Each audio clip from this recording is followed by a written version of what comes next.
You are now in tune to the Keys to the City podcast. And ladies and gentlemen, we are back. Thank you for watching another episode of Keys to the City. Wow, it's been a while. It's actually been, you know what I was thinking of, Ted? And you love that. You love the meme. You know the meme with what is it? The Hangover, and the boys are like, "We're back." It's like it's been so long. It's like, yeah, we're back. Everybody's back. The trio is back. I am Trevor Keys alongside the big brother Ted Keys and the Joseph Aguirre. Here to talk. Once again, guys, I'd be a millionaire for the amount of times that we have discussed this or I've even brought up the mention of the New York Yankees, but for the negative reasons. You can check out Keys to the City on all social media platforms as well. And you can check out the latest episode or articles at Clovercrest Media that I just posted about the New York Yankees, asking if they become a shell of themselves. If you want to see it, you can check it out at clovercrestmedia.com, as well as the Facebook Keys to the City on other social media platforms. But like I was saying, it's so funny because when I think about this team, the only team I can only really think about and resemble this to is like the Boston Celtics of the NBA, because both teams in 2017 had young cores, but two teams that many believed were in rebuild modes and overachieved. I would say came in one game away. Think about it. Both franchises, two of the greatest franchises in all of sports, both came in one game from going to the NBA Finals and the World Series. The Yankees losing in Game 7 to the Astros, and then the Celtics with Jason Tatum and Jaylen Brown losing to LeBron James at home in Game 7.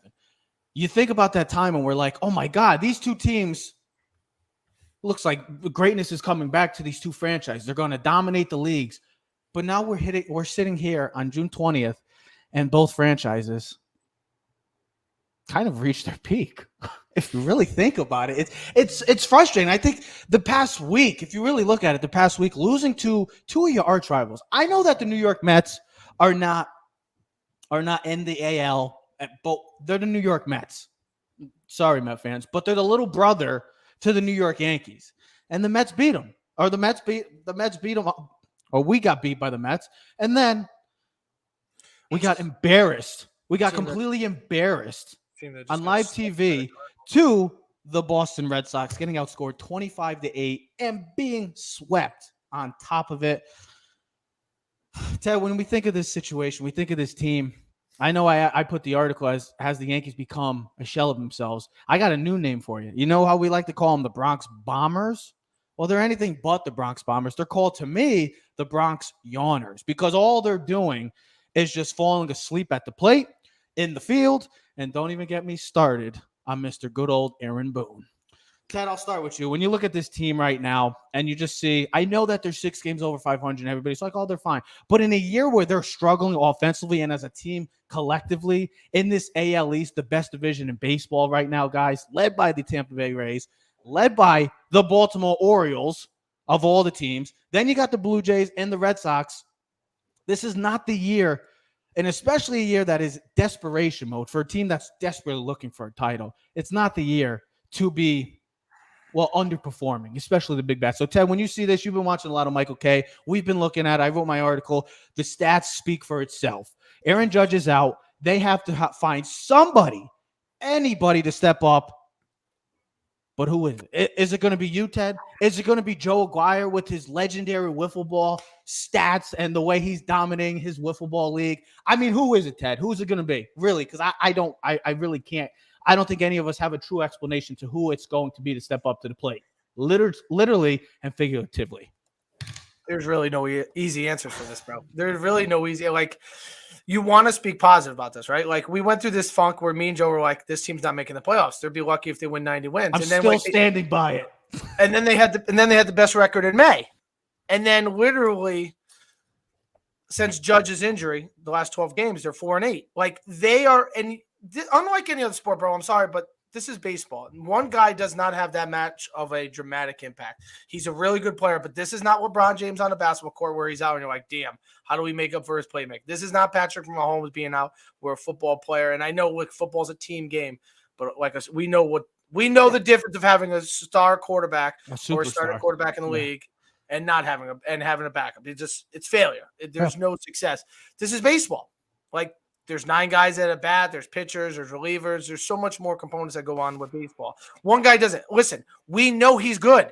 This now, if anything of the arguments that we've had the last 2 or 3 years, if his argument of Judge and his MVP status doesn't mean more now, is showing what he does mean to this. Because now you think about, what if he did go to the Giants? What would this real? I mean, oh man, I mean it's a nightmare situation to think about. We have not talked about that, but like, and you know, like the argument, like listen, Ohtani's, I don't want to swear, he's great. He's effing great. He's great, bro. Great. I don't know what he's better at right now, because he's dominating as a hitter. He's doing really well. Maybe there's WAR numbers and things, and he doesn't do it with 2 strikes and whatever, but he's leading the AL in home runs, right? Mm-hmm. And he's one of the best pitchers in the AL too, right? His ERA is under 3. He's dominating. He's doing what he's supposed to do as an impactful player on both sides of the plate, right? And imagine if he could just focus on one. We're not going to go with that story. That's not the story. The point is about the Yankees, right? They're 4-8. They have not been good. Trevor, I wrote it down last night. Last 12 games. And that's really what we're talking about. Because they were playing really good baseball in May. They had the best record. But was it just because of it? Listen. I think it's a lot of things. Okay, and Joe and you and me are going to break it all down and go whatever. And listen, there's a lot of components. Okay, Rodon not being there from the start of the season, he was supposed to be your number 2, bro. Like, other than Cole, there's the pitching staff. It's not been bad. It just has been inconsistent. Clark Schmidt has had a couple really good games in the bullpen or the team, hasn't given the run support. All right, so you can't blame the pitcher when he gives up less than 3 runs and you don't score. Because in the last 12 games, they ranked 30th of 30 teams in batting average at 195, 30th on base percentage at 255, and next to last, thank you, the Kansas City Royals, with slugging percentage at 344. Here's the thing, though. I thought about this yesterday when Michael Caine goes in. This is what the problem is. You can't blame the players. You can't blame Boone. You can't blame Cashman, because it's a collective thing. Right? Here's the thing. Cashman puts the players that he thinks are going to play well, right? And listen, they should. Rizzo should be playing better, bro. Do you think when we signed Stan 4 years ago when we were doing a show at CSB, they're like, oh my God, we're going to win multiple championships. We're going to have the, like the Mighty Ducks. We're going to have the Bash Brothers. I remember how happy Joe was. Right? And then Rizzo, the team leader, a lefty, a really good first baseman, right? He brings some power. Donaldson, Gold Glove third baseman. He'll be DJ, batting crown, right? All the guys I just mentioned are playing like shit, right? So now, do you blame Aaron Boone? Like, Aaron Boone's like, well, this is what I have. I can't make what I don't have. Like, and here's the thing: when he puts the guys out, what do you want to do? You want him to bench Stanton? You want him to bench Donaldson? They might get butthurt. Then what do you do? Who's coming up? What do you do? Volpe. We get it. He's from Jersey. He's the young kid. They don't want to send him down to AAA because they don't want to hurt his feelings. They don't want to break his whatever it is that his mold. I get it. But like he's awful right now. He looked overmatched this weekend, especially Sunday when he was over 7, over 8, 5 Ks. He's got like 80 strikeouts, right? He's batting 187. Like, what do we do? Like, because I said to you yesterday, if this was IKF, he probably would have been benched already. So like, I just feel like it's kind of like a domino effect where like one thing is pushing on the other. They're leaning on each other. Everyone expects the Yankees to go make a big move. Where are they going? What value do you have trading any of these players? Then you could say, well, Cashman got these old players. But if I told you a couple years that, oh my God, we can't sign DJ to 6 years, you people would have freaked out as a Yankee fan. You know what I mean? Or you got Stanton. You should have known. You should have known he gets hurt. You know, like, so it's a culmination of things. I mean, they went to get Donaldson for the Minnesota trade. It's a lot of things. And I just think this year, Trev, is just boiling over to like the guys that you expect to play well are not playing well. Boone is doing the best he can, but like every time it doesn't work, you're like, fire him. Like, screw him. He's done. He sucks. But it's like, hey, if the guy came up with a hit or if the pitcher made the play or Glaber makes the throw at second, it's like, well, you wouldn't say shit about Boone. So I just think it's a culmination of things. And I think right now we're seeing it, especially with your best player and honestly probably the MVP of the league not being hurt for the last 12 games. Joe? Yeah, listen, most of what Ted said is pretty accurate. I'll bounce a couple things off you here. The Yankees' earned run average as a team is 3.77. It's 4th best in baseball. A 123 whip, 6th. The batting average against 230. is third best in the league. But you know what? Quality starts, they only have 20. They're tied for 22nd. So you just sort of pointed it out, Teddy, that again, even a guy like Clark Schmidt, he's pitched all right in some he's of the had games, some pretty good games, but he doesn't give you any length.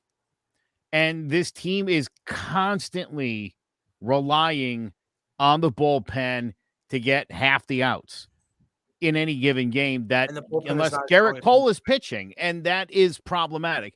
This team is also tied for 16th in runs scored. That is not Yankee in the league or in the AL? In the league. That's literally middle. That's the middle of the league. That's in all of baseball.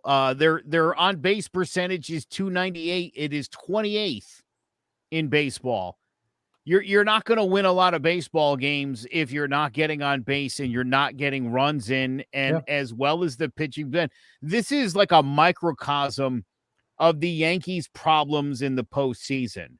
Yep. You're seeing it on a major scale right now, and it's been all season. I am fairly certain that if this team is to win a wild card, it's not going to be a long ride. No, I mean, Joe, if we're expecting unless they make drastic changes, which they really can't. They don't have any major like you just other said, than what are you going to trade? Other than Volpe, other than Peraza, some of the pitchers that they have, Austin Wells. Who are you really going to trade that has great value in this farm system right now? Well, here's the other thing. Let's be realistic. You got a lot of teams right now. The Yankees. Okay, so I just looked at the standings. Because Houston lost last night to the Mets, the Yankees jumped up to get that third spot, but they're half a game up. But Seattle, Houston, Anaheim, Baltimore, the Blue Jays are right there. So this is not where hey, and don't count out the Red Sox either. The Red Sox are right there too. We got room to play with. This is we might not make the wild card. That's a realistic possibility, because if Texas continues to win the division, you assume Houston will make moves or get better as the season goes on. Baltimore feels like they're not going anywhere. All right. Toronto seems to always be a pain in the ass. If they get any pitching or they get hot in one good month, they could run right by us. The Red Sox have had our number since us. They might be first place in the AL East. Red Sox have our number since 2004. So, but Trev, when I was going back to the numbers before, and here's what I say: your four main guys, the guys that you said a couple years ago, like DJ LeMahieu, right? Who we thought maybe should have gotten more consideration for MVP. Past 24 games, he's batting 167. 15 for 90. 15 for 90. Now, Donaldson. Did you take these from my nice little article that I wrote? No, I didn't even read your article yet fully. I saw, but I didn't that's so appreciative of you. See, I'm on it real quick. I read a nice article. I read the article, and you nailed it. You hit the nail on the head. When I did that? I did that at freaking 6 o'clock in the morning. Yesterday. Okay, so hold on. I'm writing it. Teddy, the only thing I could think was, though, you and I told him that like 2 weeks ago. You know what? Okay, so hold on. Carry on, Ted. Carry on. So here's the other thing. I don't know if you had these numbers. So Donaldson, right? He hasn't played much, but the 17 games he has played, 60 at bats. I got them all right here, Ted. I got them right here, baby. 17 Ks. He has 8 hits. His average is 151. So when he does hit, he hits a home run, but that's not consistent enough. Nope. And then Stanton, since his injury return, 5 for 41. Rizzo, which he's always kind of been a little bit of the heartbeat of this team. 4 for 48 since returning from that neck injury. 83. Those 4 guys are like your main 4 core. Those are the guys that you have to rely on now that Judge is out. Yes. And then the sad part is, and we're not going to probably get even Torres too, who's been signed. That's the funny thing. I got another stat for you. They have 3 players right now that have played over 40 games. Judge, Torres, and Rizzo, who are batting over 250. That Torres thing feels hard to feel like. And Rizzo, 4 for 40. Can I tell you something? I think Torres is going to be the guy that's going to be the odd man out of this whole thing that's going to get traded for them to make a move. It feels like that's the only – but how much – it's like trading Estevan Florial right now. How much true value do these guys have right now? Because it feels like it's way past their prime, Joe. Whereas Torres a few years ago, you're like, oh, man, after his great year, maybe if then he started again a little – he was up and down. Then you maybe wanted to trade. They've been saying it for years. Estevan Florial, all these guys that they've said. I think Torres out of all these guys, because they're not getting rid of Stanton. Nobody's taking his contract. DJ's under contract. They're not getting rid of him. Rizzo, they just signed. They're not getting rid of him. Donaldson has no value. He's just a good third baseman. He's going to retire at the end of the season. Yeah, he's going to retire. Thank God. But the only guy out of everyone else that we haven't really mentioned is Gleyber Torres. He's going to be the odd man out. He's going to be the one because DJ's going to go to second. They're not going to get rid of Volpe at shortstop. They're not going to play with this kid's head like they've done in the past with some of the young prospects like Gary Sanchez and Devi Garcia and all these guys. How long do you hold on to him? And maybe if he continues to struggle, baseball, Joe, is such a mental game that it could wear on a player. It's like, give him a break. Go down to AAA, kind of get your mind right. Go have like 2-3 weeks where you're batting 350 and then come back up with like, okay, I'm back. Like, I just needed to go back, refine some tools, and not have the pressure of playing shortstop. But I also did agree with Joe that sometimes you just got to throw him in the water and just see. Yeah, but he's drowning. Listen, either he's drowning. Teddy, you know what? I don't think he's reached drowning point. He's at told this kid. It's right here. They told this kid it wasn't going to be a 3-week audition, right? And I think that was more than generous. 3-month audition right now. But it's been a 3-month audition, and like Teddy said, I don't know if he's drowning, but he's struggling to keep his head above water. He's like right at cheek. It's literally right here. Yeah, I think curiously too, you've seen the defense has gotten been a little problematic for him recently. Yeah, because of the hitting. Because he's pressing so hard because he's not hitting. And who's the other one? Peraza is at AAA. He's raking it like 320, hitting dingers, and he's playing a great third base. And it's like, maybe you should have brought that one up. I mean, Dominguez is playing great. Dominguez is playing great too. I mean, all these this young talent. Let me tell you something else. Look, the problem is Trevino's awful. He's been awful this year. That was a guy they were relying on. Yeah. You mentioned Rodon hasn't pitched. Frankie Montes has been out all year and was terrible when he did pitch. But those were guys that they thought they were going to rely on. You make the same argument about Rizzo and Donaldson. The Yankees' corners are so bad. It's not even funny. You know, when Bader plays, when Judge plays, they're those two guys are aces. But the rest of this team, as you said, Trev, there's no value. I mean, other than moving Dominguez, and at that point, then you might as well bring I don't Dominguez. want them to. But then you might as well bring Dominguez up because your team's not good enough. Yeah. You might as well get this kid out there. I get Estevan Florial up here quick. And because, listen, if you're going to give Willie Calhoun and you're going to give Jake Bowers at-bats, and you got these guys down at AAA, you've never really given Estevan Florial a shot. You might as well run him out there. Give him a couple of months and see what you can do. You're doing it for Volpe. Why not do it for some of the other younger guys? Why not bring up Dominguez? Give him a month's worth of at-bats. If he's totally overmatched, you send him back. Big deal. You never know. Next thing you know, you re-energize the whole goddamn team. Joe, like you said about being 16th in what was it, batting average, did you say? What was it for offense? Runs scored. Maybe we just have to be realistic with ourselves that this franchise right now is just mid. I mean, yeah, they'll win 90 games, and we just have to come. They're not on pace to win 90. I know. I don't even know what the pace is. I know Joe will be better with that. I don't know what the pace is for the New York Yankees right now. 88, 89 the right now. pace looks to be about 85, 86. It's not great. I think we have to come to the realization as Yankee fans that this might just be those type of years where it was in the 70s and 80s. And when I wrote the article, a few people commented like this could be just like the years of the 70s, 80s where they had that long drought from 78 to 96, where they just didn't win anything. They were mid in the pack, and then they just needed to drastically make a huge overhaul, which is getting rid of Cashman. I know they just signed him to an extension. Aaron Boone, hold on. Aaron Boone, I get it. They just re-signed him. I get it. But this franchise, kind of like what the Giants just had to do not too long ago, look in the mirror and just say, and maybe the Yankees should take a page out of the Giants and saying, we have to make drastic, desperate changes that maybe may be uncomfortable to make. But if you get rid of Boone, what does that solve? Because I thought about this yesterday. We love to blame Boone. I just know, but I don't. When I come, hold on. When it comes, I'll give you the explanation. I'll give you the explanation why I say Boone. Hold on, one thing, and then give me the explanation. This is just a hypothetical thing, right? I get it. We are in the world where the players screw up, we blame the coach, right? We always blame the coach. I'm blaming He's everyone. Hold on. He's always the easy guy to fire. You're not going to fire Donaldson. You're not going to, you know what I mean? We don't fire the players. We always go after the coach. So you fire Boone, right? Yankees are just shit in the bed. You fire him. What's to say that these players are going to play better all of a sudden, but someone else is going to, is it just the different mouth? Because here's the thing. Whoever is going to take over the rest of the season is still going to be the echo from what is being said in the front office. You know they're not firing Cashman. You know if Cashman was fired tomorrow, he'd have a job by midnight later on that night because he's still well respected in Major League Baseball. He put these players on the field. They are not producing.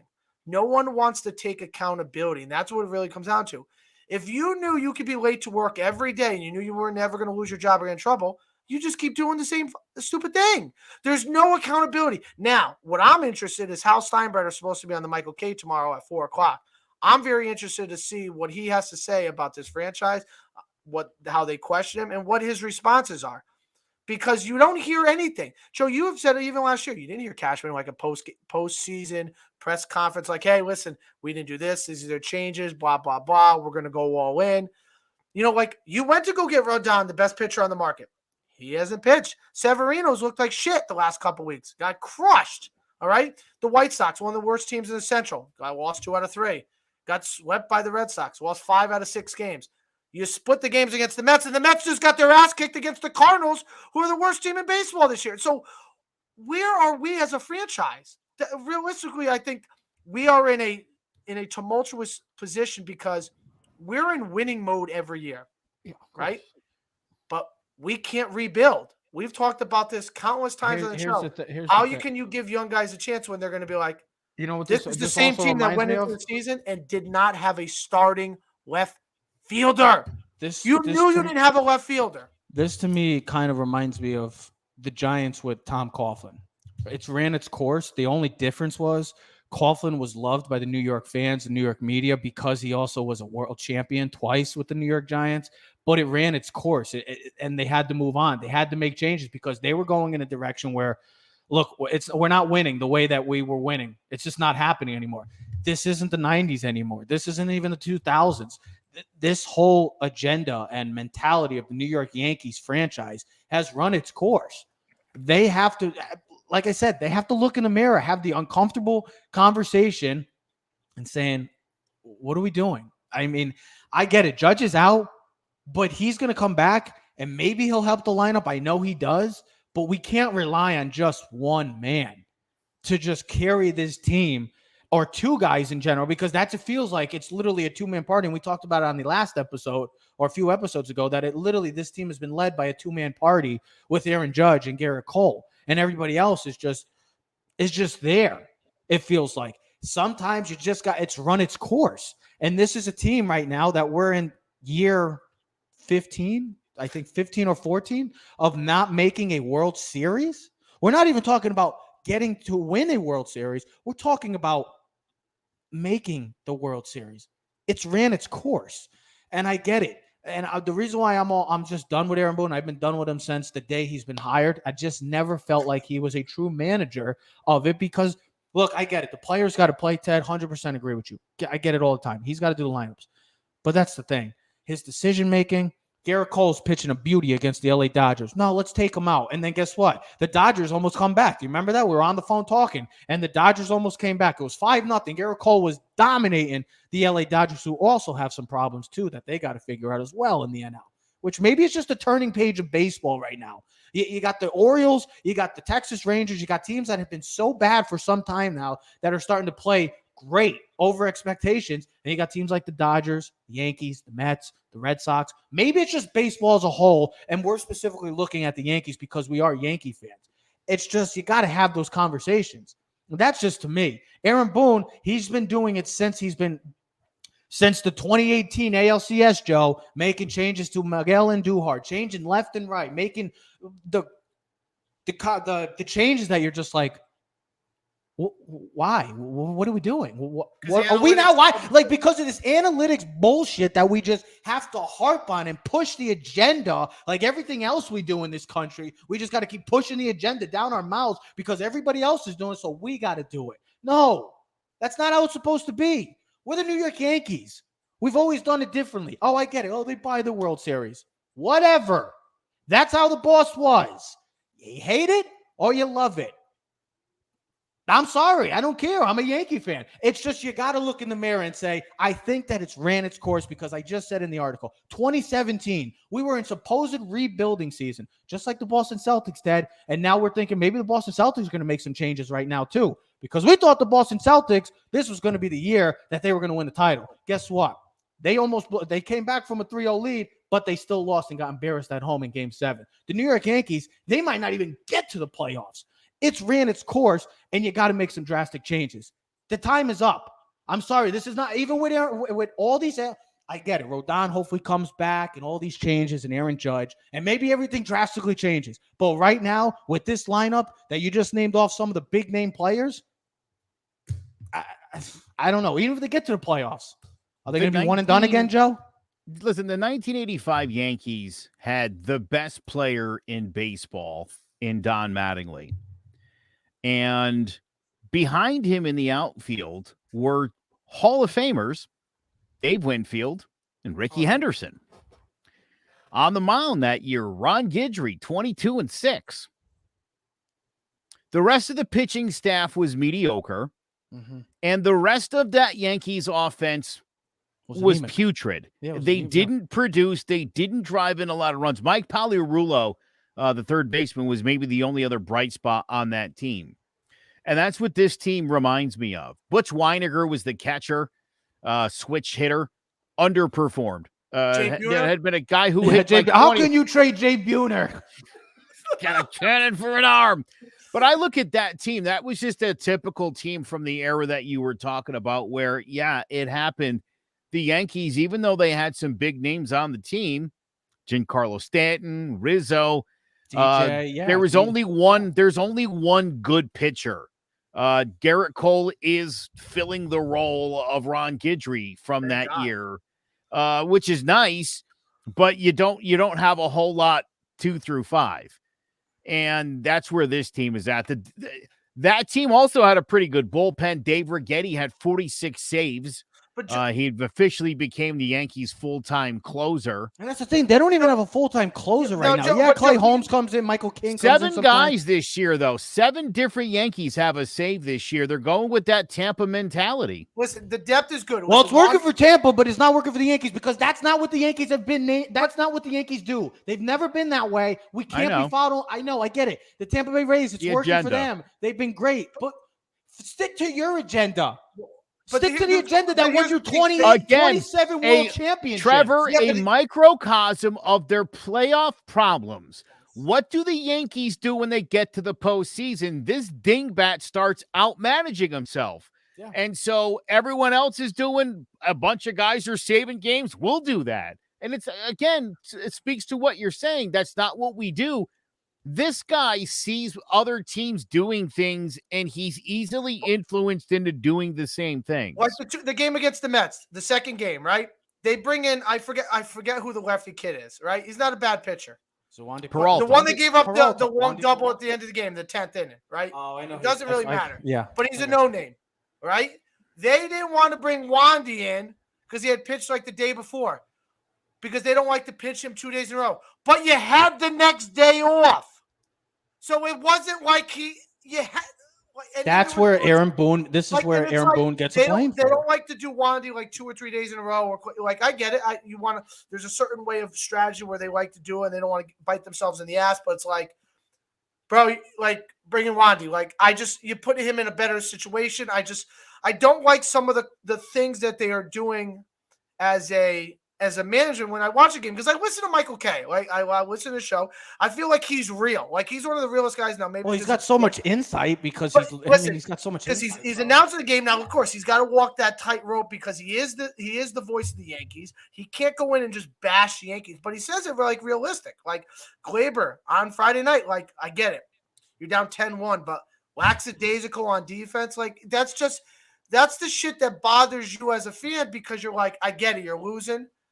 But you still we're watching Gary Sanchez all over again, and you could tell it. And then we're thinking the Red Sox are the worst team in baseball in the AL East this year, and you got smacked around, bro. Like Friday night, you got crushed. Okay, 15-5, yeah. And I don't think, and then the Yankees, and they scored 3 runs the rest of the way. Listen, The Yankees hadn't been swept by the Red Sox in a doubleheader. I just had the thing. It was like 19.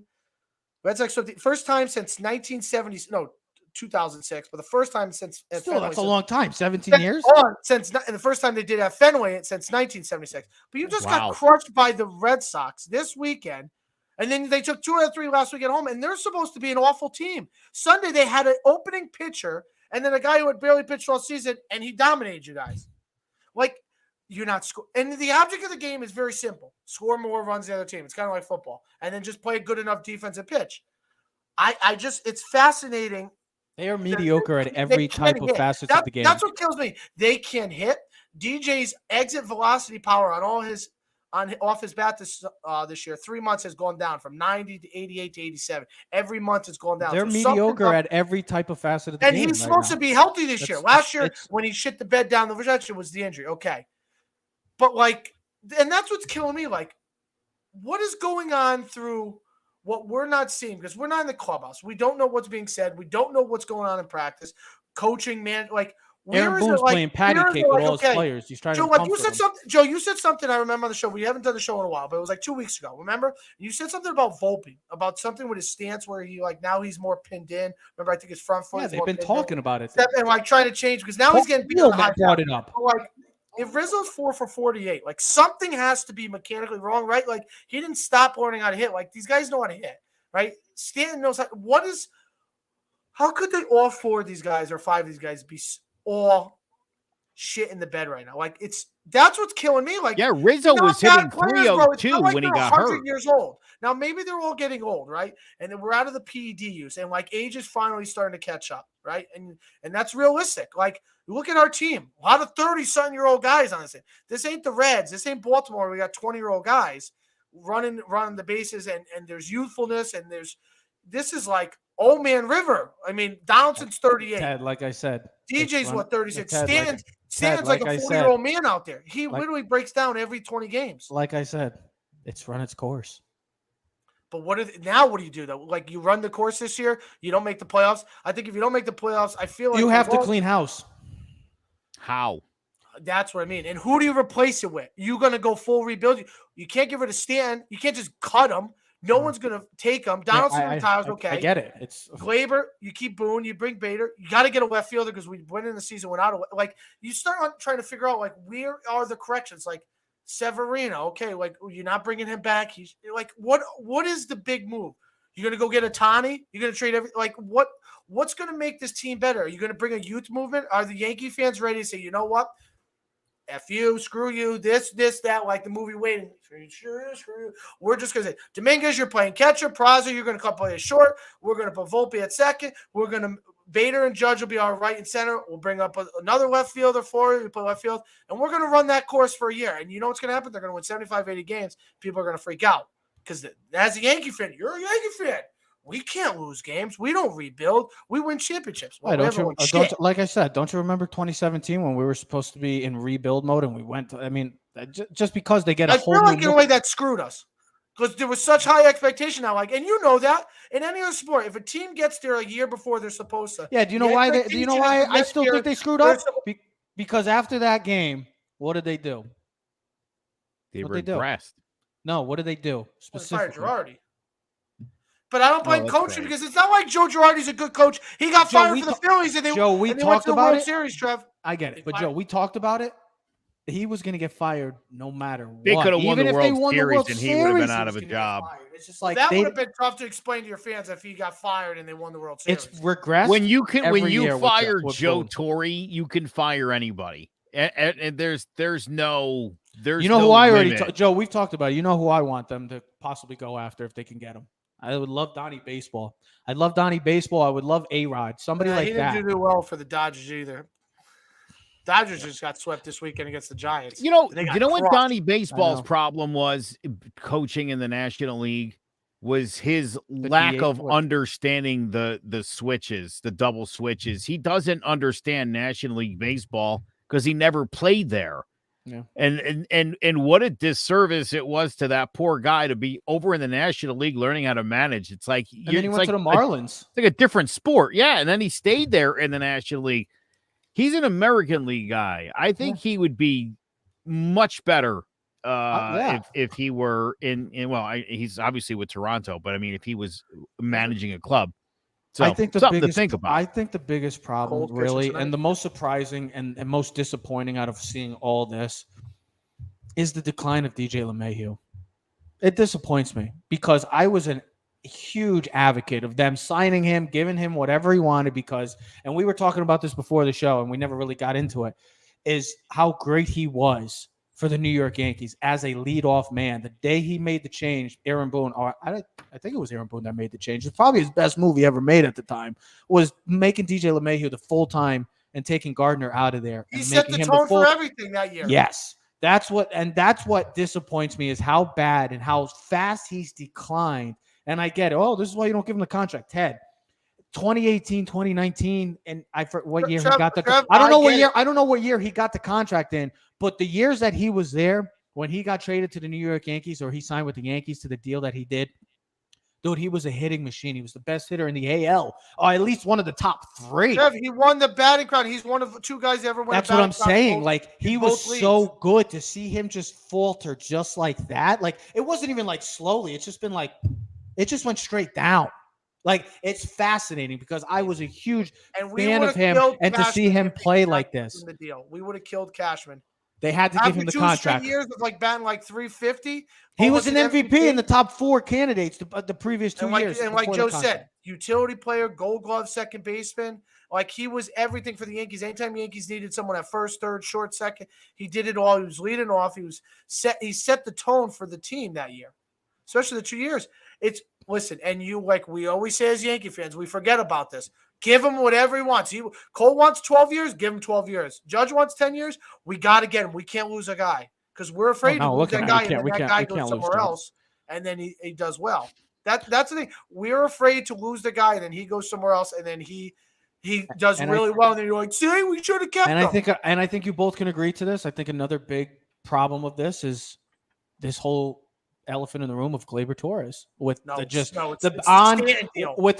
get that. That's a huge deal, yes. But the ongoing of, are we going to trade him? Are we moving on? We're going to keep him. We're going to sign him. We're going to put him in second. We're going to put him at short. It's just like, because DJ's always been all over the place, like you just said. First, second, third, short. Like, we never have had a sustained shortstop or a second baseman because Gleyber Torres is just not a good fielder.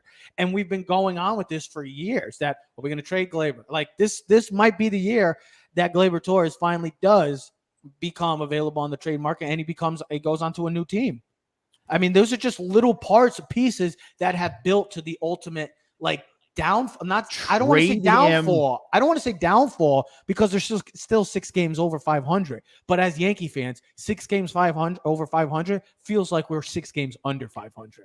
They need to trade him to the National League too, by the way. That's where I think he'll find his greatest Go get value. our guy Luis Araz from the Miami Marlins, baby. Sure. Dude, I'm telling you, get on base. Listen, he's batting Gleyber, you know right what now. the problem is? Gleyber hits just enough. And he hits just enough home runs where you're like, yeah, you're so right. And it's why so many people, as they lay out the Yankees lineup, right, Gleyber at second. It's like, no, God, no, stop that. Why would you take the third best second baseman and make him the starting second baseman? That doesn't make any sense. It's like the Astros moving, Astros moving Altuve to making moves. Look at the Padres and look at some of the problems that they've had this year. And again, you've got like 6 guys playing out of their natural positions. And I know the thought is, these guys they can't. Some guys just can't do it. This is the job that you've been training your whole life to be standing, 60 feet from second base. And then we're going to move you 30 feet over. It just doesn't work. Well, did you see the question the other day? Is Fernando Tatis the best right fielder in baseball right now? Hilarious. Because he threw a cannon from right field. That's hilarious. Really right. Aaron Judge. Joe, the way they're talking about if you go back to baseball, right, in backyard baseball, who's always the best player on the baseball field? What position? Shortstop. He was always the best player. Usually he can pitch, he can hit, he can play anywhere in the field. Usually the best athlete in the city. Yeah. It doesn't matter. You can have 5 shortstops. You can find a place to put him because usually he's the best athlete. I mean, I haven't seen Tatis. I don't know what his numbers are. I know he's been hitting. He's been playing well, but Aaron Judge and Mookie Betts are better than him. Well, that's the thing that kills me, that Judge doesn't get the respect as a defensive right fielder. Because he's a New York Yankee. No Yankee You know ever why? gets any respect. Bro, he You know is such a why? good right fielder. It's incredible. I'll tell you the problem, and I feel like Dave Winfield had the same problem, being 6'6", and when you run, you're lumbering. Dave Winfield was, mind you, was drafted by NFL, the ABA and the NBA, in addition to MLB. He was an extraordinary athlete, but he was so big that sometimes it doesn't look natural. It doesn't look like Darren Erstad going back on a ball. I get it. He glides. He doesn't glide. You know what I mean? He's so big. I haven't heard that name in but Judge Darren glides. Erstad. I haven't heard that name. But I feel like Judge glides. Like, how many guys in that league are making that play at Dodger Stadium? Like, if that's what I'm saying. That's like against the Mets, if Judge is in there instead of Bowers, he makes that play at the wall. And here's the thing: I was just reading about Judge. He just got a second fusion in his toe. There's realistically Judge is out for another month. Oh yeah, I've heard that he might not come back until after All-Star break. Which then you're like, what? Don't. You're like, no, what do I do? I can't. Oh God. Whoa. I can't do it. Listen, they're playing Seattle. Lord. Cole's on the mound tonight. They're playing Seattle. Well, I don't know if That's you guys the last team they put up double digits against, mind you. You know what the perfect song for this is? That was like a month ago. The perfect song for this New York Yankee season right now is, you ever heard the song Help by the Beatles? Help, I need somebody, help. I just need somebody. For God's sake, somebody just do something. You know what? Because I'm sick of booing this. You're at the point where you're like, can anybody, can one single person get hot on this team? And then you feel like it'd be a domino effect, like it might be catch. Let one guy get 4 hits tonight, for crying out loud. One guy get 4 hits. Joe, you know what they need? A little Reggie Bond. Yeah, baby. I don't think anyone on the Yankees has gotten 4 hits this year. Look, I said it. I'm sticking. It's still 2-1. You guys don't think the Yankees are going to make the playoffs. I'm still sticking with the Yankees going to the playoffs because that's just how I am. I got to stick to it. I'm not changing my mind. But right now, I'm the one that picked them to win the division. Well, you're an idiot. I'm the one that I think had. Wait, did we all pick the Yankees to win the division? No, you didn't, or Joe did. Who did I pick? No, I didn't. Who did I pick? Joe had the Rays or I got Tampa. Yeah, Tampa. I think I picked the Yankees. I think they picked the Yankees to win the World Series. You know what, Trevor? And I'll tell you exactly why I picked Tampa over the Yankees, because to me, the writing's been on the wall here. Yeah. That sort of like what you said, it's all kind of come due. You got all these ancient players. Some of them were former MVPs back in the day. Mm-hmm. A lot of these guys are banged up. They're playing 3 days a week when they're in the lineup, taking days off. This team looks old, Joe, and beat up. Yeah. And as I said to you a couple of weeks ago, when you were upset, you got mad at us.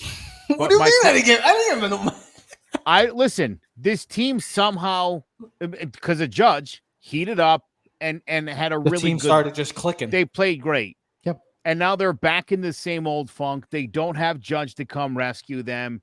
There is no white knight showing up here to save the day. So I again would ask you, with all your high hopes here, what do you think is going to happen? Are you more or less banking on Houston and Texas and Baltimore and Toronto leveling off, or do you think the Yankees are going to take off because there's no indication that Giancarlo Stanton doesn't bat 122?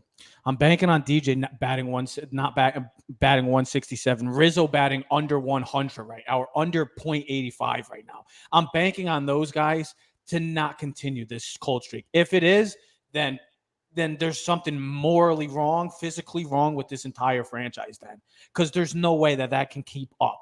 Because if it does, like I said, there's bigger problems that we're not noticing. And I stick to it. I will say that the Yankees will still make the playoffs. Do I think they're going to make any noise?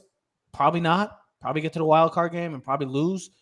But I think ultimately that this New York Yankees regime has run its course. And when it's run its course, you could start seeing the painting on the wall. Like sometimes you just see it, or the writing on the wall. Sometimes it just shows glaring right into your face. you got to sometimes make the change and the desperate conversation or the The uncomfortable only good thing is conversation. they're not yet halfway through the season. I know so it's 72 games right now. I get that. That's the good thing. The only good thing That's about your only baseball. hope. That's the only good thing about baseball is that we haven't even hit the halfway point If you yet. get another hot month like they had in May, like in August and September or something like that, you can ride that streak. But it's a lot. It's asking for Rodon to come back and just be like, yeah, no problem, come back healthy. Judge to stay healthy. Cole not to break down. Stan. Teddy, I got something for you there. Go ahead, buddy. I got something for you. I'm going to make a bold prediction here. And I'm going to say Carlos Rodon shows up and reels off 6 pretty good starts in a row. So he's going to go 6-0. Are you saying 6? Yeah, I'm not saying he's going to be 6-0 because he'll pitch 4 innings. 4 and 2/3. He'll pitch a gem, and Aaron Boone will be like, "Oh, he's got a no hitter. We got to take him out. We got to bring in the guys." I got a feeling that this guy's going to show up, and his he's arm's going to fall pitch off. extremely well. Maybe he only lasts 6 starts. Maybe that's why I capped it at 6 here. Is he coming back before or after the All-Star break? I think he's starting to throw off flat ground and stuff. So I think he's about 3 quick rehab starts away. So maybe 2 weeks away from showing up. All-Star break. I guess time will tell, guys. Right? All-Star break, yeah. Now I'm just doing the math in my head, Teddy. Yeah, All-Star break. He might show up just what they'll say, it, Joe? Last week, hold off. You'll do another practice round in like AAA or something else, and then we'll bring you back right after All-Star break.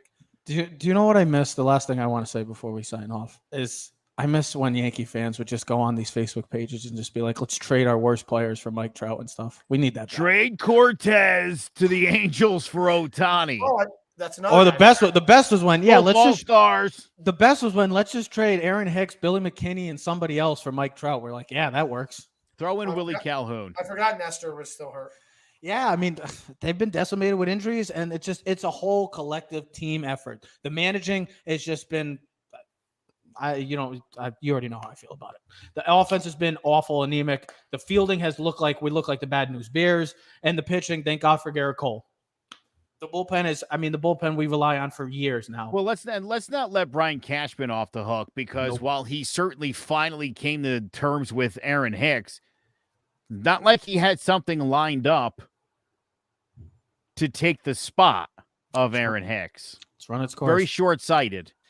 Ladies and gentlemen, let's hope that are they home against the Mariners or are they on the road? They're home, I would assume, right? I believe they're home because I think they just played in Seattle that's what I was going to say. Like yeah, they a couple were weeks ago. Right. So this is home. Let's hope that they start to figure it out because right now, yes, there are 6 games over 500, but in a year that the AL East is dominating right now and by far the best in baseball, 6 games isn't enough. We'll see what happens. I just want football back. We're in the dog days of sports right now, guys. Are you sure you want football back? Yes, I want to see the New York effing Giants back. Here's why you might not. No, Joe, we've already got enough negativity. You and Teddy were just talking about 2017 and about a rebuilding team having a little success quicker than anticipated. We got Dabes. We got Dabes. Similar story, though. And Dave's we trust. No, it's the Jets. It's the Jets. It's going to be like the Jets are the one that are going to be cursed. The Giants, nobody's talking about the Giants. Everybody's all on the Jets. That's beautiful. Keep talking about the Jets. We love it. I love when they talk about the Jets because then the Giants don't get no respect. We're going to get Barkley signed, and then the Giants are ready to go full-on beast mode. Ladies and gentlemen, we are Keys to the City. God, we can only hope that the New York Yankees figure this shit out because it's not looking pretty right now. But like I said, got the NBA draft, Ted. We're going to have a new Victor Mbamwe going to the San Antonio Spurs. It's set in stone. So we can't wait to see how, I guess, the next superstar and the Yankees. And then we'll talk some NFL football sooner or later because the dog days of sports, this is also the worst time of year. Got to start figuring out what you want to talk about because there's nothing to talk about if you're on, unless you're, ESPN and talk about the same old shindig. But ladies and gentlemen, I hope you enjoy this episode. If you're a Yankee fan, deal with it right now. Ladies and gentlemen, we are Keys to the City. We are out. You are now in tune to the Keys to the City podcast.